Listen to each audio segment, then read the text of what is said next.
Porque nós somos os soldados do Senhor, né? Então a gente tem que estar pronta para todos os momentos. E esse, para mim, gente, é a primeira vez na minha vida que eu estou ministrando para tanta gente.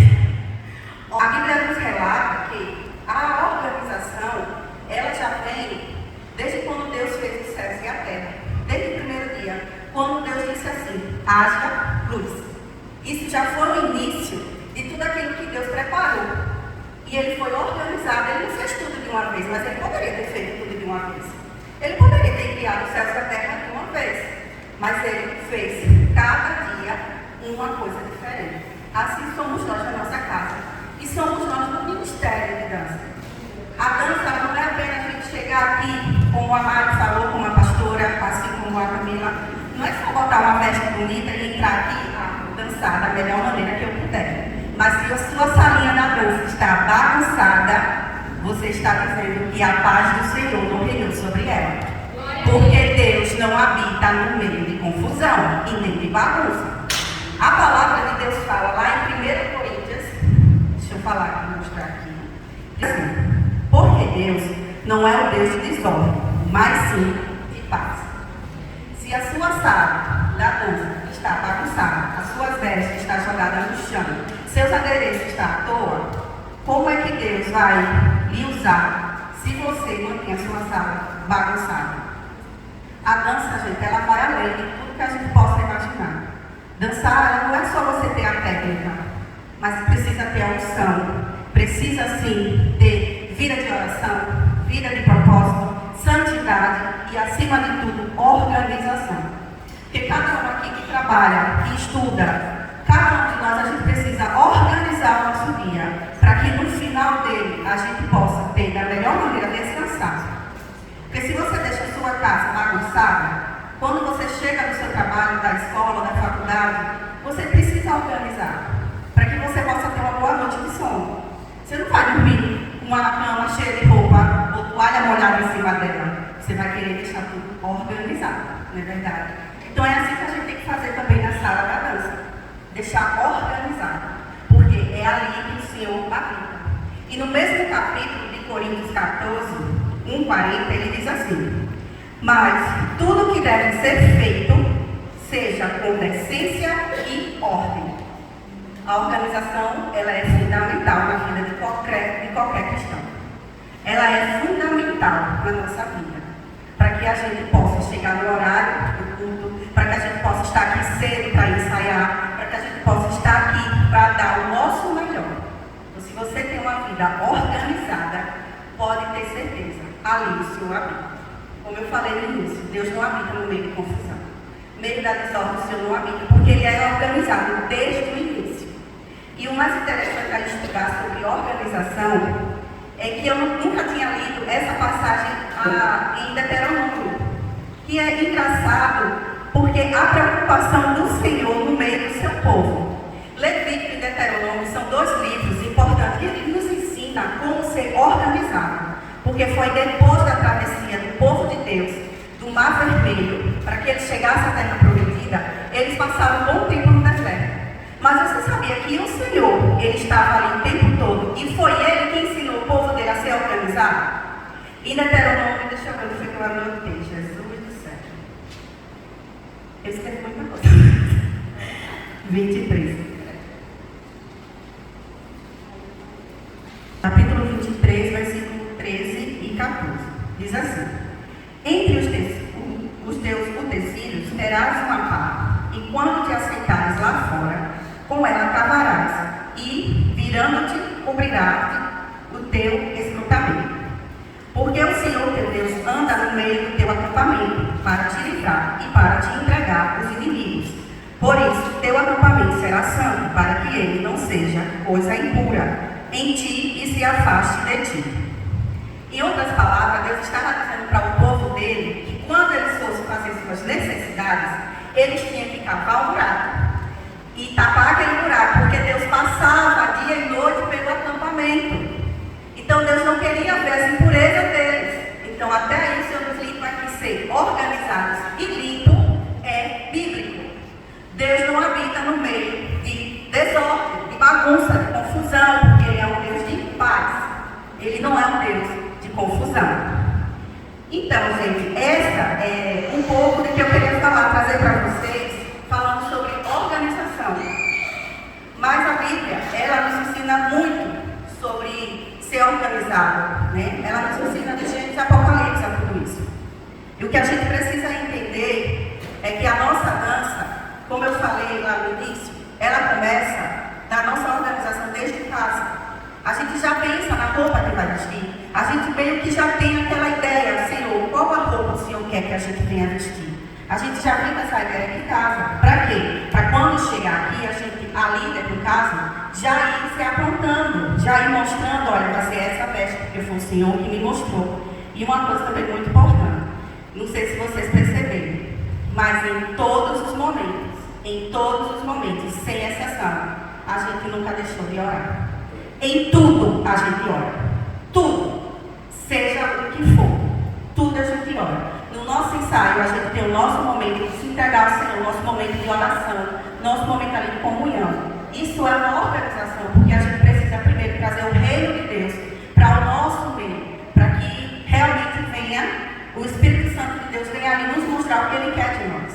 O ensaio não é apenas um ensaio. O ensaio é a nossa preparação do que devemos entregar aqui no altar. Quando a Camila falou sobre a expressão corporal, ela é muito importante.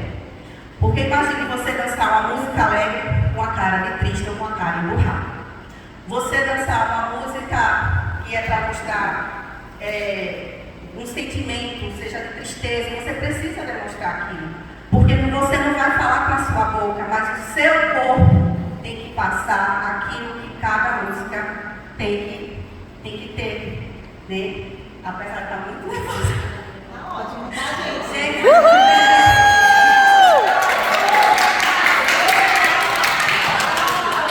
Muito nervosa, mas glória a Deus, né? Então, e é isso, gente. A organização é fundamental para tudo. Seja na igreja, na nossa casa, no nosso trabalho, no estudo, na faculdade, onde a gente estiver. Manu, né? Tem o Carol.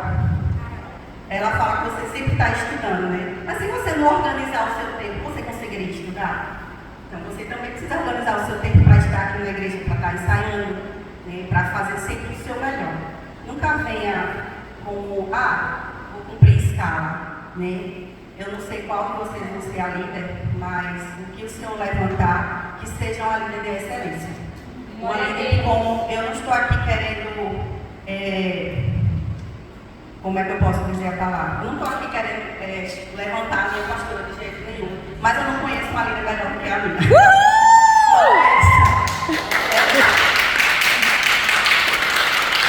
E assim, o exemplo que ela nos dá, ela sempre fala, eu nunca vou cobrar de vocês aquilo que eu não faço, né? Então, se ela chega cedo, é porque ela vai cobrar de cada um, que precisamos chegar cedo, a gente precisa chegar na hora correta, porque isso também é uma organização. A gente precisa se organizar para estar nos nossos compromissos no horário correto, não é verdade?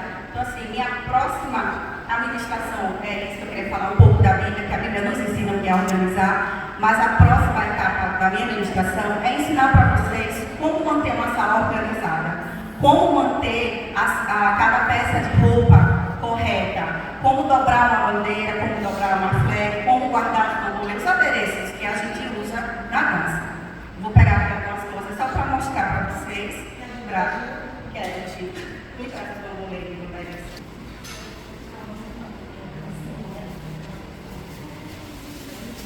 Então, isso aqui é uma flag. A gente fala que ela é flag de fogo porque ela representa o fogo. Mas quando vamos guardar, não dá para guardar ela assim.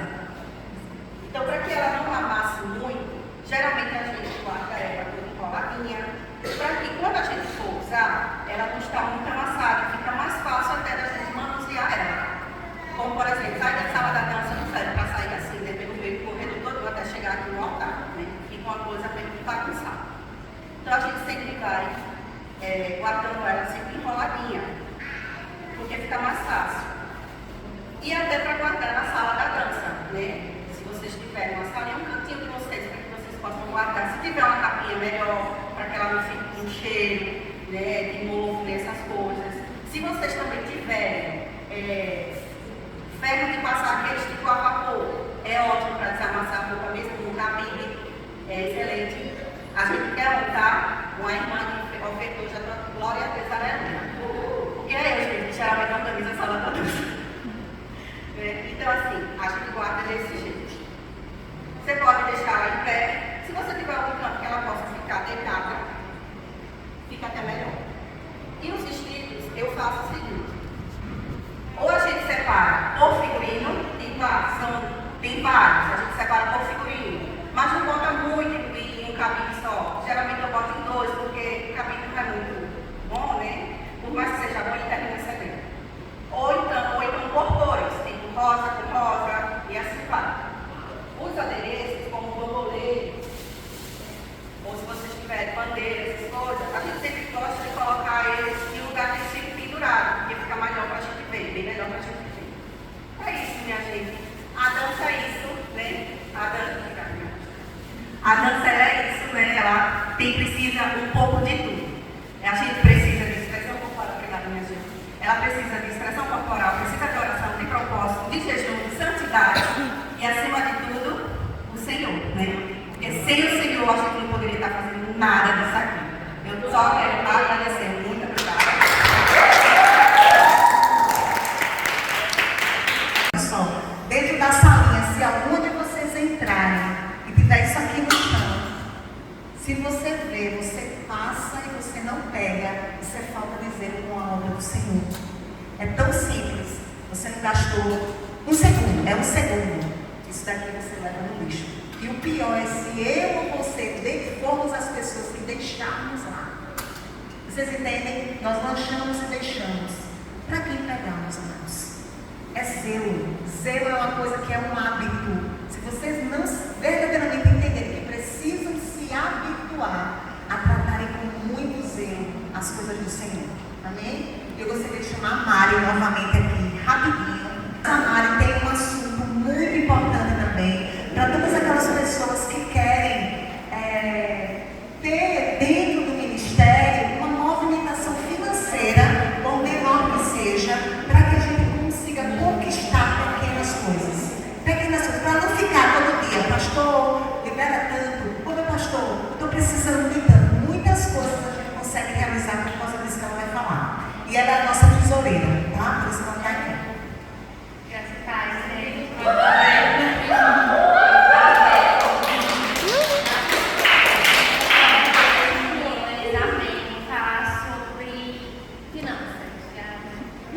né? E eu botei um tema: o coração da oferta entre verdade da Bíblia e a mentira de Ananias e Safira. E aí eu peguei três personagens bíblicos. Ananias e Safira eram um casal, para quem não sabe, do Novo Testamento, está em Atos 5.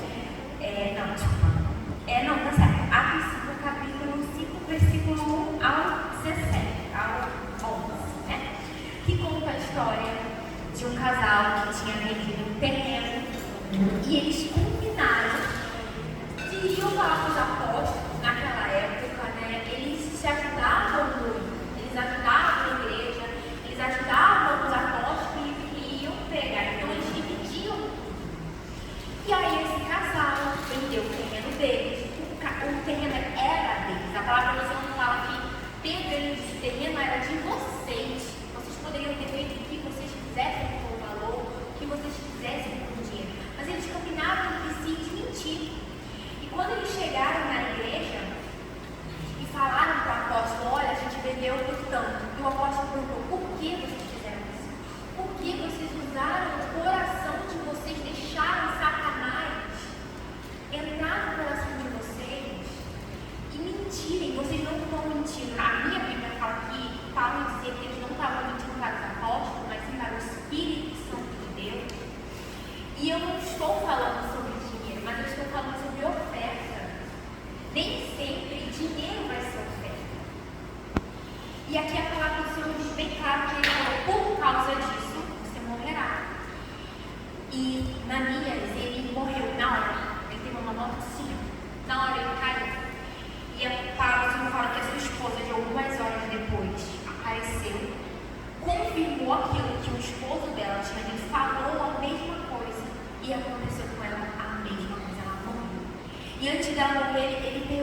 porque você falou a mesma coisa com seu esposo, olhe para a porta, está ali na porta, ali foi enterrado o seu marido, você agora, nesse instante, você também vai ser enterrado ali. E ela caiu e morreu morto, caiu, foi fulminada, enterraram ela na frente da igreja. E o que eu quero falar para vocês é que eles mentiram para o Espírito Santo de Deus. Eles não estavam mentindo para os apóstolos, eles não precisavam dar aquele dinheiro. Não é sobre a quantidade que você vai dar na igreja, não é a quantidade que você vai dar para o ministério. Até mesmo porque o Senhor não precisa de dinheiro, quem precisa somos nós, mas é a forma que você vai dar. O nosso ministério em si, a gente coloca todos os meses uma listinha e eu marco lá quem ajudou e quem não ajudou, e está tudo bem se você não conseguiu ajudar. Não tem problema nenhum, porque vai ter gente que trabalha, vai ter gente que não, vai ter gente que tem dinheiro, mas a palavra do Senhor dizia que eles tinham uma condição financeira boa, que eles poderiam ter dado aquilo que eles quisessem. Eles não precisavam ter mentido, eles poderiam ter dado só a metade, e estava tudo bem. Mas o importante era como eles davam, era como o coração deles. Às vezes, a gente dá a oferta, ou a gente ajuda o caixa por obrigação, ou por simplesmente o meu nome cair na lista não para ficar feio, né? E aí também o que acontece? Eu peguei outra passagem, né? Que fala em Lucas 21, no capítulo 21, versículo 1 ao 4, que fala sobre a mulher viúva. A palavra do Senhor fala que foi uma parábola, né? Que Jesus estava contando.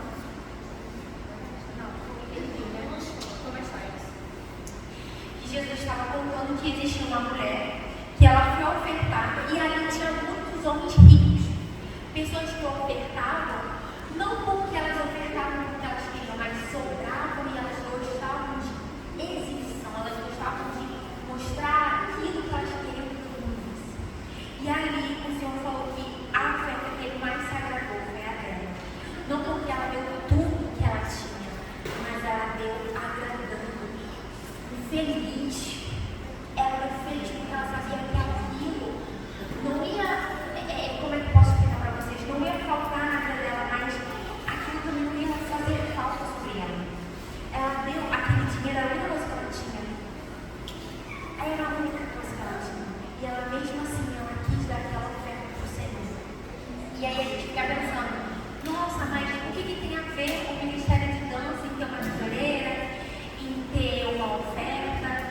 Gente, o dinheiro do festa da dança, ele não é só para ser incluído só com roupas. A gente utiliza muitas coisas. Vai ter vezes que uma de nós não tem condições de pagar um remédio, a gente usa esse dinheiro. Vai ter vezes que vai acabar com um carro de um ensaio, o pai, a mãe não consegue buscar, e a gente já utiliza um Uber. Esse dinheiro em si é para vocês utilizarem para as necessidades do ministério, para vocês comprarem as roupas, esses adereços, para vocês irem, forem chamados para dançar em um lugar, ou pregar e levar a dança, e vocês terem dinheiro para o Uber, ou ter mesmo dinheiro de quando a gente fazer uma reunião no comércio, conseguir trazer todos os lanches, não faltar, não precisar ficar incomodando os pastores, não precisar ficar incomodando o pai e a mãe, porque a gente sabe que quando a gente é jovem, ou a gente é casado, cuida dos filhos e não trabalha, ou ainda está na escola estudando, não é igual o pai e a mãe. O pai e a mãe não dá dinheiro porque trabalha, tem uma situação financeira diferente da nossa. Mas esse valor que a gente deixa no caixa é uma reserva, é algo necessário para manter o nosso ministério, para manter aquilo que a gente vai fazer. Até mesmo porque quando a gente dá de bom grado, dá de coração sincero ao Senhor, Ele se alegra de nós. Olha a diferença. Eu recebi, aí meu valor da caixa é lá, de saco, eu tenho que dar isso, porque o meu nome está na lista, porque senão o pessoal fica falando, olha lá, ela está usando as coisas da dança, mas ela não ajuda. Pronto, a minha vida mudou uma coisa, vai melhorar alguma situação, eu vou crescer alguma coisa na minha área? Não, nem espiritualmente eu vou crescer, porque eu vou sair daqui, chegou o domingo, eu vou dançar, só que na segunda-feira eu falei mal, porque eu tive que ofertar, porque eu tive que ajudar no caixa da dança. Será que no domingo, quando eu fui dançar, foi bom? Ou só foi bonitinho ali, porque eu sabia a coreografia? Só foi bonitinho. Olha a diferença. Ai, Pai, Senhor, esse é o dia, Pai, abençoa, Jesus. Prospera, Senhor, em nome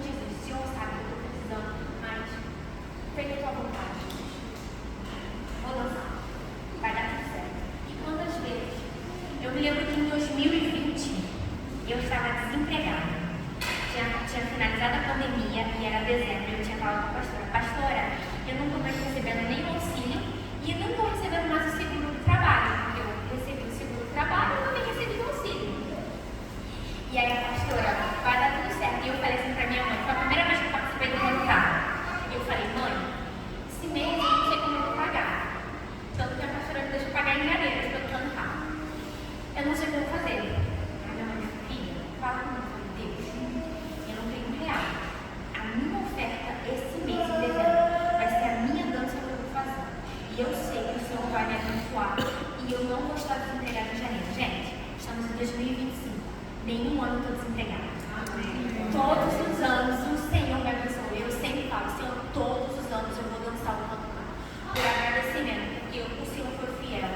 E eu continuo sendo fiel. A questão não é sobre valor, a questão é sobre fidelidade com o Senhor. Como você pode ser fiel. Porque o Senhor ele não é obrigado a ser fiel para nós. Nós fazemos bondade de gratidão e nós somos abençoados pela misericórdia, pela graça do Senhor. Porque o que aconteceu com a Ananias e Safira aconteceu em Atos, era Novo Testamento. Nós vivemos na